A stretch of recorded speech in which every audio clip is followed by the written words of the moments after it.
주의 사랑아 헛된 일 버리고 마음 가득과 힘 다해 왕의 왕 섬기라.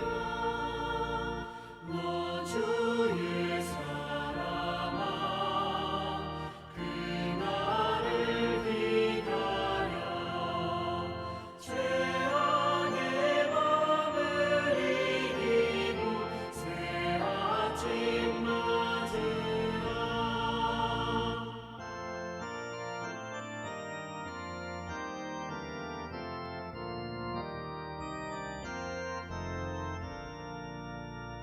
너 주의 사랑아 교회는 부른다.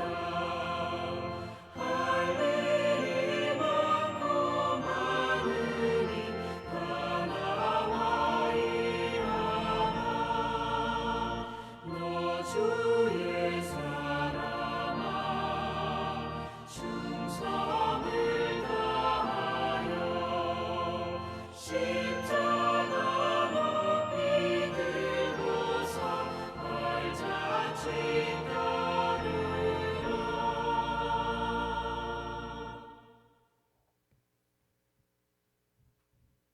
전능하사 천지를 만드신 하나님 아버지를 내가 믿사오며 그 외아들 우리 주 예수 그리스도를 믿사오니 이는 성령으로 잉태하사 동정녀 마리아에게 나시고 본디오 빌라도에게 고난을 받으사 십자가에 못 박혀 죽으시고 장사한 지 사흘 만에 죽은 자 가운데서 다시 살아나시며 하늘에 오르사 전능하신 하나님 우편에 앉아 계시다가 저리로서 산 자와 죽은 자를 심판하러 오시리라.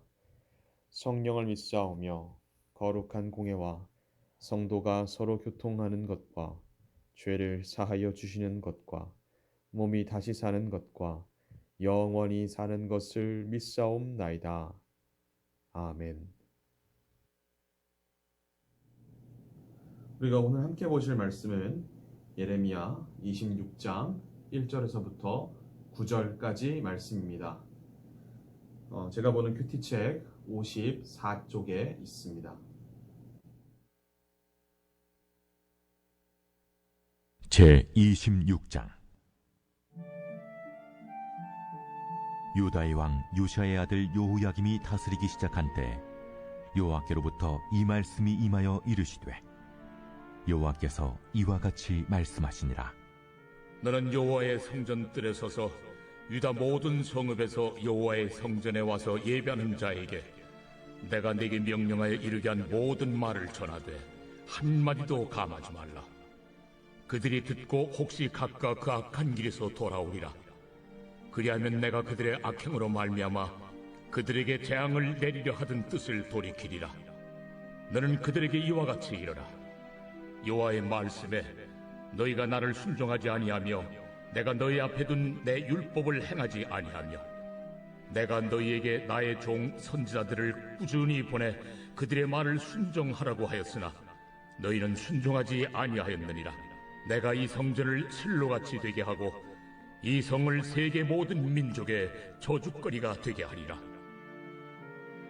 예레미야가 여호와의 성전에서 이 말을 하매 제사장들과 선지자들과 모든 백성이 듣더라.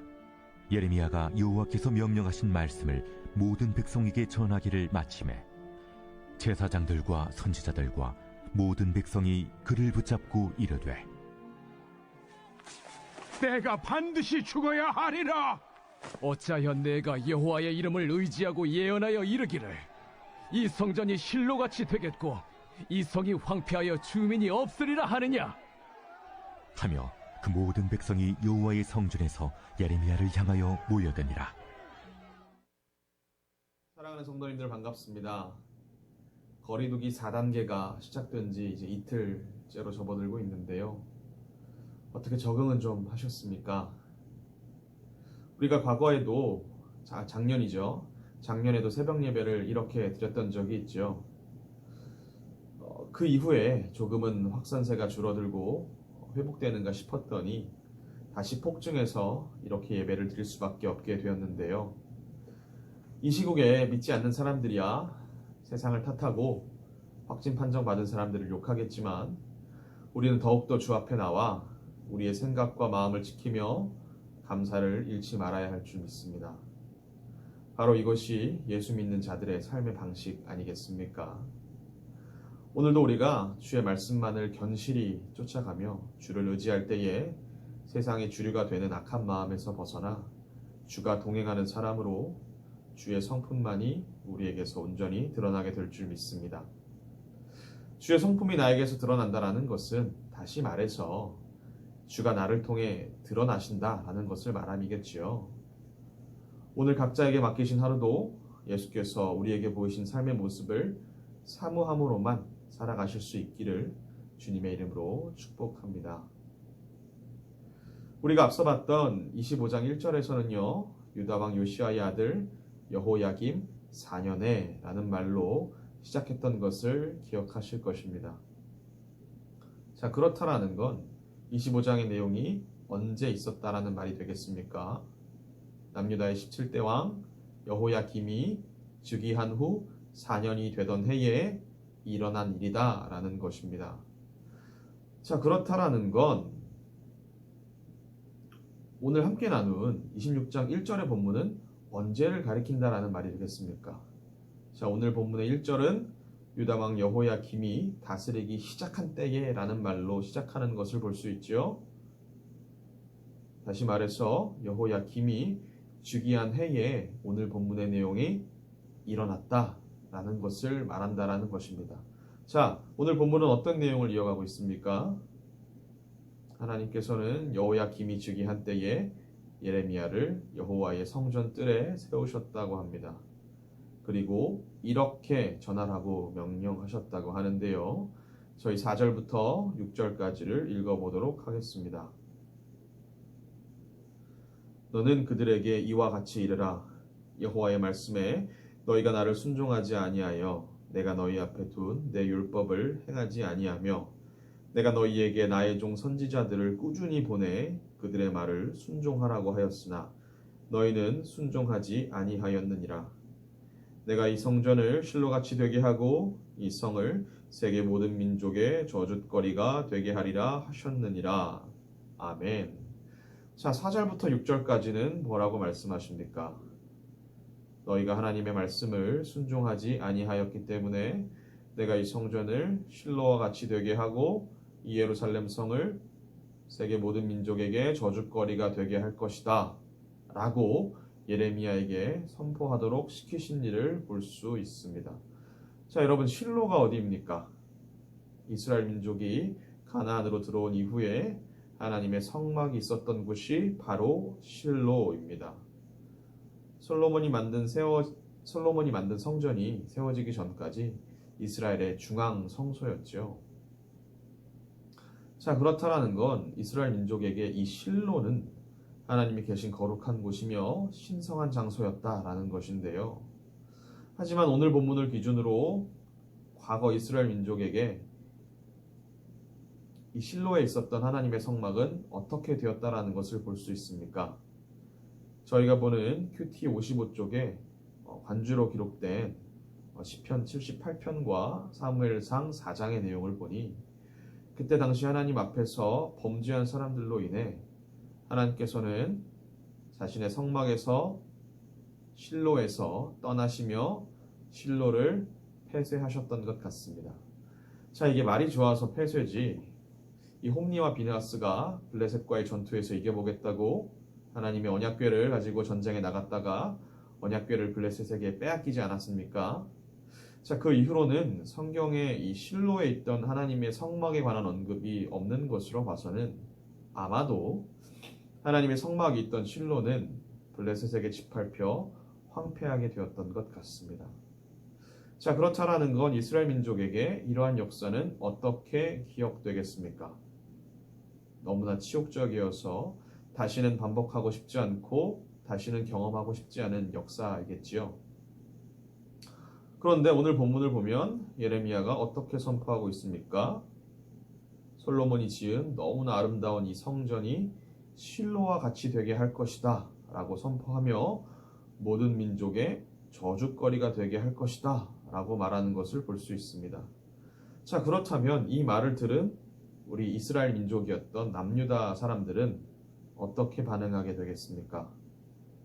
7절 이후에 기록된 말씀을 보면 이 말을 누가 들었고 이 말을 들은 사람들이 어떻게 반응했는지에 대해서 자세하게 기록하고 있는데요. 저희 7절부터 9절까지를 함께 읽어보도록 하겠습니다. 예레미야가 여호와의 성전에서 이 말을 하매 제사장들과 선지자들과 모든 백성이 듣더라. 예레미야가 여호와께서 명령하신 말씀을 모든 백성에게 전하기를 마침에 제사장들과 선지자들과 모든 백성이 그를 붙잡고 이르되 내가 반드시 죽어야 하리라. 어찌하여 내가 여호와의 이름을 의지하고 예언하여 이르기를 이 성전이 실로같이 되겠고 이 성이 황폐하여 주민이 없으리라 하느냐 하며 그 모든 백성이 여호와의 성전에서 예레미야를 향하여 모여드니라. 아멘. 자, 여러분, 이스라엘 백성이 예레미야에게 어떻게 반응했습니까? 내가 반드시 죽어야 되겠다 라고 하는 것을 볼 수 있죠. 그리고 어떻게 대답하죠? 넌 하나님의 이름으로 선포하면서 어째서 그런 치욕스러운 과거가 이 아름다운 성전에 나타날 것이라고 말하는 것이며 입에 담기조차 힘든 그 저주의 말을 어째서 우리에게 전하는 것이냐? 라고 따지는 것을 볼 수 있다는 것입니다. 자, 그래서 이스라엘 백성이 예레미야에게 어떻게 행동합니까? 그 모든 백성이 여호와의 성전에서 예레미야를 향해 모여들었다라고 합니다. 사랑하는 여러분, 만약 이 시대에 어떤 목회자가 우리가 지금 이렇게 하나님을 섬기다간 이 땅에 다시 하나님께서 전쟁을 일으키실 것이고 우리가 북한에 짓밟혔던 것과 같이 우리를 다시 짓밟을 것이며 이 땅을 황폐하게 할 것이다 라고 선포한다면 어떻겠습니까? 지금에야 전쟁을 경험하신 세대로부터 많이 멀어졌지만 전쟁으로 인하여서 보릿고개를 경험하신 세대에게 그러한 가난이 다시 경험되어지며 IMF라는 나라의 어려움을 경험하신 세대 앞에 다시 나라가 그렇게 어려워질 것이다 라고 전한다면 이 말을 선포하는 목회자를 어떻게 바라보시겠습니까? 지금에야 하나님께 직통 계시를 받는 목회자가 없기에 감히 이런 말을 함부로는 전하지 못할 것입니다. 자, 그러나 예레미야는 구약시대 사람으로서 주께로부터 받은 말씀을 가감없이 전했고 예레미야가 전했던 예언은 이스라엘의 삶에 실상으로 나타나게 되지요. 자, 그렇다면 저는 이 시대를 살아내는 목회자로서 성도님들에게 무엇을 말씀드리면 좋을까요? 여러분, 우리가 성경을 통해서 배운 하나님과 동행했다던 이스라엘의 역사는 무엇입니까? 하나님께 순종하지 않고 하나님께 잘못한 것에 회개하지 않으면 하나님은 반드시 그들을 벌하신다라는 것이었습니다. 그리고 하나님은 그 어려움을 통해 다시 하나님을 바라보게 하시고 하나님을 의지하게 만드셨다라는 것을 볼 수 있었죠. 자, 그럼 저희가 직면한 이 코로나 시대 가운데 우리 사랑하는 성도님들께 어떤 말을 전하면 좋겠습니까? 여전히 우리는 주 앞에 잘하고 있고 이대로만 하나님을 섬기자고 말씀드리는 것이 맞을까요? 사랑하는 성도 여러분들, 지금 저희가 지나는 이 코로나가 하나님의 섭리 가운데 일어난 일이라는 것을 믿으십니까? 자, 그럼 저희가 기도로 주께 구해야 할 것은 무엇일까요? 먼저는 이 코로나라는 질병을 통해 우리에게 무엇을 하게 하시려는지 알게 해달라는 기도가 필요할 것입니다. 그리고 나의 죄악을 점검하며 고백하고 돌이키는 것은 물론 성도라 말하는 사람들이 혼미하여서 주의 가치를 제대로 바라보지 못하는 이 죄악과 지금 대한민국을 살아가는 이 악한 세대가 주 앞에 잘못한 일들, 더 나아가 온 세계가 주 앞에 잘못한 일들을 무릎으로 회개하지 않겠습니까? 사랑하는 성도 여러분들, 오늘 큐티 제목은요, 말씀을 선택적으로 수용하지 말라라는 제목을 가지고 있습니다. 참 쉽지 않은 말씀이지요. 주께서 주시는 복락과 축복의 말씀은 너무나 수용하기 쉬운데 나와 우리의 허물을 드러내고 정죄하며 회개를 요청하는 말은 참 받아들이기가 어렵습니다. 또한 내가 잘못하지 않은 죄를 대신 회개한다라는 것은 납득하기가 너무나 어렵지요. 여러분, 우리 모두는요, 주 안에서 형제 자매라고 합니다. 주 안에서 형제 자매된 우리가 해야 할 일이 무엇이겠습니까? 내 옆에 있는 형제 자매가 잘못된 길로 간다면 그를 위해 기도하며 그가 바른 길로 가도록 해야 하지 않겠습니까?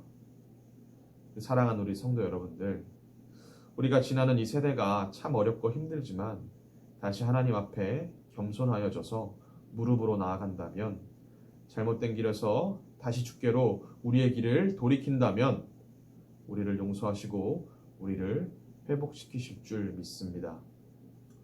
거리두기 단계가 강화된 이 시점에 더욱이 우리에게 이러한 기도가 필요하지 않을까 생각되는데요. 사랑하는 성도 여러분들, 내가 주 앞에 아무리 잘했다고 해도 전능하시고 지존하신 주 앞에 우리가 들을 수 있는 말이 무엇이겠습니까? 욥이 하나님께 들은 말과 같은 말 아니겠습니까? 그래서 욥은 하나님께 무슨 고백을 하지요? 욥기의 말씀을 제가 읽어드리자면요. 보소서, 나는 비천하오니 무엇이라 주께 대답하리이까? 손으로 내 입을 가릴 뿐이로소이다. 라고 욥은 대답했습니다. 사랑하는 우리 성도 여러분들, 우리 모두가 지나는 이 시기 가운데에 우리의 죄를 고백함으로 우리의 육신이 더욱 정결해지며 우리 삶의 태도가 주 앞에 더욱 겸비하여지고 겸손하여지는 귀한 시간이 되기를 주님의 이름으로 축복합니다. 기도하시겠습니다. 살아계신 하나님 아버지, 감사합니다. 아버지, 우리가 계속해서 나누는 이 예레미야의 말씀 가운데에 아버지, 또한 우리가 지나는 이 코로나 시대 가운데에 아버지, 주께서 우리에게 무엇을 말씀하시려고 하시는지를 우리가 깨달아 알 수 있는 아버지 은혜가 있게 하여 주시옵소서. 아버지 하나님, 이 시대 가운데에 우리가 주 앞에 잘못한 것은 무엇인지 다시금 돌아보며 다시금 우리가 겸손하게 무릎으로 나아갈 수 있는 아버지, 그런 겸비한 예배자들이 될 수 있도록 주여 우리를 붙잡아 주시고 책임져 주시옵소서.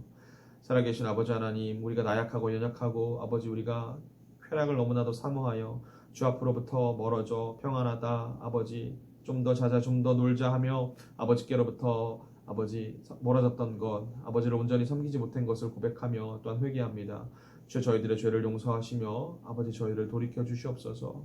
아버지 하나님, 또한 우리가 더 간절히 구할 것은 나의 죄만을 놓고 기도하는 것이 아니라 주 앞에 형제 자매된 모든 자매들의 죄악, 모든 우리 주의 자녀된 자들의 죄악을 회개하고 고백하며 주 앞에 우리가 다시 겸손한 모습으로 나아갈 수 있도록 더 넓게는 이 나라와 이 온 세계를 바라보며 우리가 그렇게 기도할 수 있는 자가 될 수 있도록 주여 우리를 붙잡아 주시옵소서. 아버지 하나님, 이 시기를 통해서 다시금 더 낮아지며 겸손해지는 시간이 되기 원합니다. 아버지 하나님, 저희를 불쌍히 여겨 주시옵소서. 아버지, 우리를 도와주시옵소서. 아버지, 우리를 회복시켜 주시옵소서. 감사합니다. 예수 그리스도의 이름으로 기도드렸습니다. 아멘. 하늘에 계신 우리 아버지여, 이름이 거룩히 여김을 받으시오며 나라 임하옵시며 뜻이 하늘에서 이룬 것 같이 땅에서도 이루어지이다. 오늘날 우리에게 일용할 양식을 주옵시고 우리가 우리에게 죄 지은 자를 사하여 준 것 같이 우리의 죄를 사하여 주옵시고 우리를 시험에 들게 하지 마옵시고 다만 악에서 구하시옵소서. 대개 나라와 권세와 영광이 아버지께 영원히 있사옵나이다. 아멘. 이 시간 저희가 오늘 함께 나누신 말씀의 내용을 통해서 깨달은 것이 있다면 그것을 기도했으면 좋겠고요. 또 불가피하게 연기된 우리 교육부서의 사역을 위해서 함께, 여름 사역을 위해서 함께 기도했으면 좋겠고, 또 선교사님들과 우리 교회의 환우들, 우리 교회를 위해서 주여 한번 크게 부르시고 함께 간절히 기도하시겠습니다. 주여! 살아계신 하나님 아버지, 저희를 붙잡아 주시고 저희를 긍휼히 여기시며 저희를 불쌍히 여겨 주시옵소서. 주여, 아버지, 예레미야가 여호와의 성전 뜰에서 선포했던 말을 아버지 기억하게 하시며 아버지, 우리가 잘못했던 것을 주여 돌이키며 주 앞에 회개할 수 있는 아버지 용기와 담대함이 우리 가운데 있을 수 있도록 주여 도와주시옵소서. 살아계신 아버지 하나님, 아버지 우리를 붙잡아 주시옵소서. 아버지 우리를 긍휼히 여겨 주시옵소서. 아버지 우리가 다시금 주 앞에 무릎으로 나아가고자 하오니 우리 가운데에 온전히 아버지 우리 가운데 온전히 주의 진리만이 우리를 주장할 수 있는 우리가 될 수 있도록 주여 도와주시옵소서. 아버지 우리가 주의 말씀에 겸비하게 반응하며 겸손하게 반응하는 아버지 우리 모든 지혜로운 예배자들 되기 원합니다. 주여 저희와 함께하여 주시옵소서.